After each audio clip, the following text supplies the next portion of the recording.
along the way, it doesn't matter what you create, it's the process of getting there. The project is called Forge Community. It's something that we've put together with first line responders, and it's been one heck of a journey. I think it's fantastic to have something that supports first responders in terms of taking care of their mental health.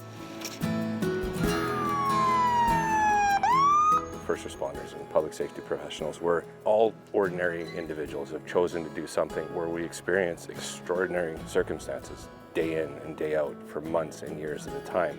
And with that comes a real risk for developing an occupational stress injury.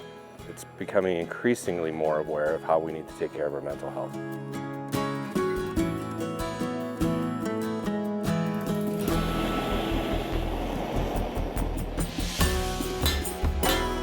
Blacksmithing, as it turns out, is a really incredible way to be in the moment, be mindful of what you're doing, focus 100% on the thing that you're doing at the time, and really participate in an environment where you can let go a little bit, where you cannot worry about some of the things that are going on around you, maybe some of the struggles that you might be having. If they aren't a major component of the fabric of our society, we're going to have a tough time. I came up with an idea of forging a sculpture with the community, with these folks that had unfortunately been put into positions that weren't the most comfortable to be in, but they still did their jobs. And if I invited them to be a part of that, we could enjoy the artistic journey together. The conceptual idea that I had was the simple vein of a leaf. Without that vein, that leaf wouldn't exist. And without those leaves, that tree wouldn't exist. The same goes for these first responders. They've individually taken railroad spikes, which are also very symbolic. Each one of those spikes is a very important component to holding that rail down so that railroad can run.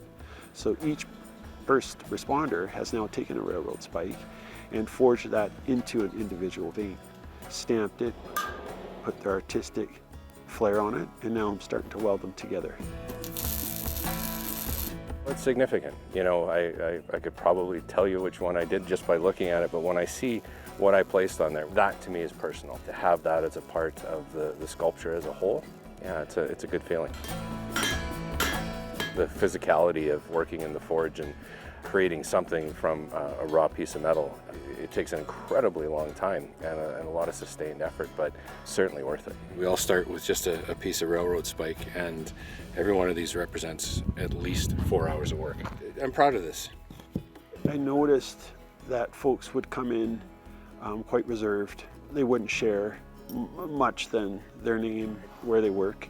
But as the day went on and as they had that camaraderie and bonded over creativity, and you'd have a police officer, a nurse, a school teacher, and they would be able to have an honest conversation about what they're dealing with, what they're seeing, what they're understanding. The sculpture is incredible. It is very humbling to know just how many hands went into building that. I mean, this table represents over 50 first responders and public safety professionals. There are hundreds of hours of work shown here. And when it ends up in the community on display, to have a small piece of recognition for what frontline professionals experience, it's a real honor.